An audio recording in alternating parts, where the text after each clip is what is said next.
Our first college football playoff quarterfinal matchup takes us to the Fiesta Bowl, where number 6 Penn State takes on a Fiesta Bowl regular in number 3 Boise State. Who will win this game on New Year's Eve and get themselves one step closer to a national title? That's what we're here to break down today. So welcome back to the Gridiron Expert, guys. So glad you could join us today. As always, please continue to like, comment, subscribe, share our videos, and check out everything down in the description below. That includes our website, thegridironexpert.com, home of our expert picks, home of our holiday special, where we are currently hitting over 60% of our bowl game spread picks and are doing very well in the NFL spread picks as well, fresh off an undefeated week in the NFL. So go check that out. The link for it down in the description below. One of the lowest prices in the country, some of the best picks in the entire country. You do not want to miss out, guys. We want you to join our GE Nation. We want you to take advantage of these picks. It's all there for you, again, over on thegridironexpert.com. So I'm excited for this game. A great way to end 2024. Great way to usher yourself into 2025. The first of the 4 college football playoff quarterfinal games. And again, it is the Fiesta Bowl between Penn State and Boise State. We mentioned Boise State, a Fiesta Bowl regular. The Broncos have played in this game 3 times prior to this meeting and have won every single time. We all know about their famous 2007 victory over Oklahoma, but they also won in 2010 over TCU and 2014 over Arizona. So the Broncos, no stranger to this environment, no stranger to being underdogs. You know, they're double-digit underdogs to Penn State. We've seen them pull off massive upsets before at this venue. Can they do it one more time and get themselves to the playoff semifinals? We'll start on the offensive side of the ball. We'll start with Penn State here. Penn State team who's fresh off their opening round victory over SMU, beating the Mustangs 38-10 thanks to 2 pick sixes and holding that Mustangs offense to just 253 yards total. We'll talk about Penn State's defense in a second, but that's how the Nittany Lions got here. Their offense is extremely balanced.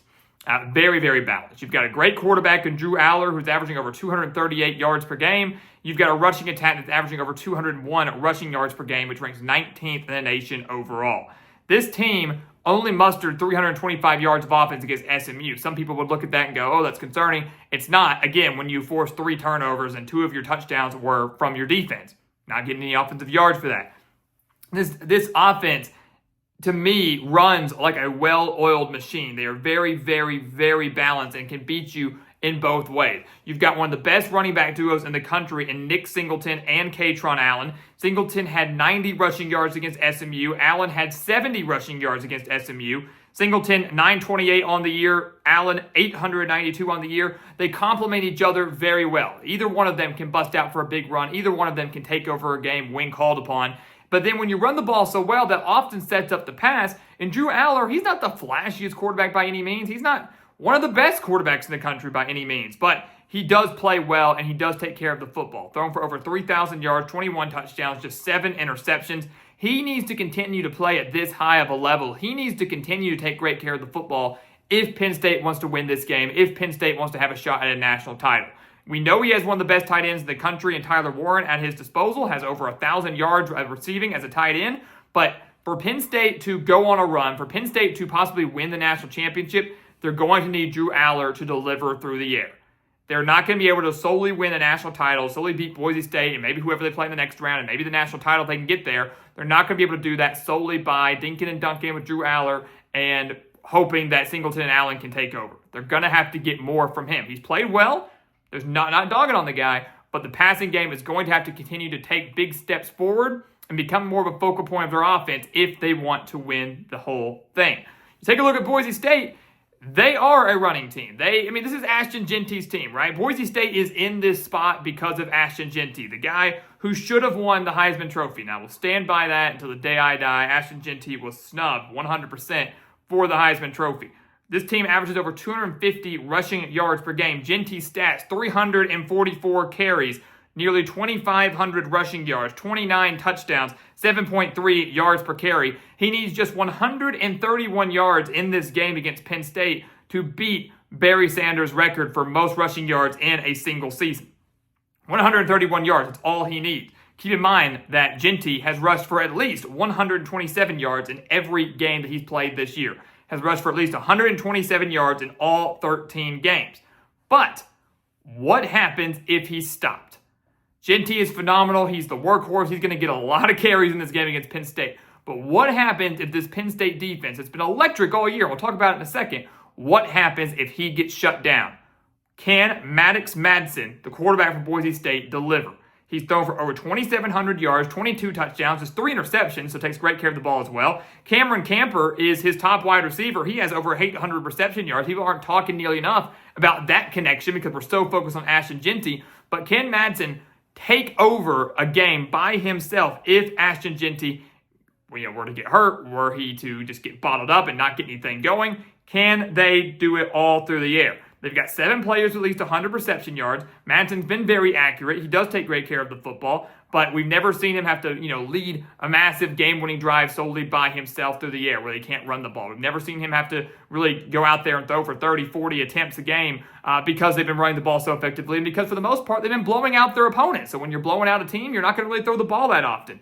This Boise State offense is very dangerous. It is capable of putting up points, but it's all because of Ashton Jeanty. The concern for Boise State kind of starts to creep in if Jeanty is shut down. And the thing is, Penn State can shut him down. Listen to these numbers here. First off, we'll go back to the playoff first round for Penn State. They forced 3 interceptions, had 2 pick sixes in that opening round game against SMU. This Penn State defense is 4th in the nation, giving up just 280 yards per game. They're 7th in the nation in stopping the run, allowing just 100.4 rushing yards per game. Now listen to this. Penn State's played in 14 games. They played in their 12 regular season, the Big Ten championship, and then, of course, their last game against SMU. In 14 games, Penn State has held 9 of their opponents. They've held 9 of their opponents to under 100 rushing yards. They have held 11 of their opponents to under 127 rushing yards. Remember, we said Jeanty has rushed for at least 127 yards in every single game. Penn State has allowed that to happen just 3 times all year. Only one player, and that was Woody Marks at USC, has rushed for 100 yards. They've allowed a couple 100-yard performances from a team perspective, but from a singular player, only one has eclipsed the 100-yard mark. That was Woody Marks, again, at USC. Only one time this year. The worst performances from Penn State's rushing defense have come against some solid opponents. They allowed 189 rushing yards to USC, 186 to Oregon in the Big Ten championship, 176 to Ohio State in that narrow loss in Happy Valley. That's it. So for me, I'm looking at this game and saying, look, Penn State's rushing defense is absolutely unreal. You've got the best running back in the country, no doubt about it, Ashton Jeanty, going up against you. But if you stack the box and force Boise State to win the game through the air, you've got a great chance of winning this game because we saw what that secondary did just last week against SMU. A very potent passing attack, solid quarterback in Kevin Jennings who had no idea what he was doing against this Penn State defense. You bottle up Ashton Jeanty, you force Boise State to throw the ball more often, and you let your secondary take over just like you did last week against SMU. That's the key if I'm James Franklin and Penn State. Boise State, on the other hand, they've got a little bit of a tougher task, right? They're a pretty solid defense. Solid versus the run, only allowing 115 rushing yards per game. That's 22nd in the entire country. So, kind of same recipe. Can they stop Nick Singleton? Can they stop Katron Allen? Can they say, hey, Drew Aller, you're pretty good, but can you win a game solely by yourself? That's kind of what Boise State wants to do. But here's the thing. Aller might be able to just obliterate them. The Broncos rank 108th in the nation in stopping the pass. They're giving up nearly 250 passing yards per game. So the question is, can they stop Drew Aller? If they somehow are able to contain Penn State's running back duo and say, Drew Aller beat us through the air, I think he can do it. Could this be a breakout game for Drew Aller? Could this be a game where he comes out here and throws for 250, 300 yards? Because, listen, Aller is the second best quarterback that Boise State has faced all year long. The best they faced was Dylan Gabriel back in week 2 at Oregon. And keep in mind, Oregon, much different now than they were back then. But in that game, a game that Boise State only lost by 3, Dylan Gabriel went 18 for 21, only 3 incompletions for 241 yards, 2 touchdowns, and 0 interceptions. They could not stop him. Dylan Gabriel only 3 incompletions all day. Nearly 250 yards, 2 touchdowns. Oregon won by 3.